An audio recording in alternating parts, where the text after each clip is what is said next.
آیا می دانید همه سیاره های منظومه شمسی از غرب به شرق دور محور خود می چرخند؟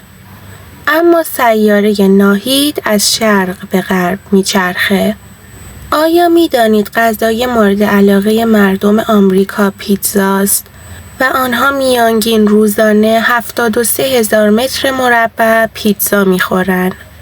آیا می دانید خطوط هوایی آمریکا با حذف یک زیتون از سالاد هر مسافر توانسته 40,000 دلار صرفه جویی کنه؟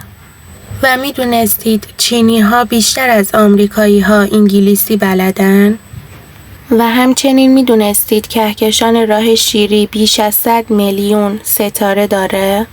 و آیا می دانید آخر ویدیومون آیا می دونستید جمعیت جهان تا 50 سال آینده از مرز 9 میلیارد عبور میکنه؟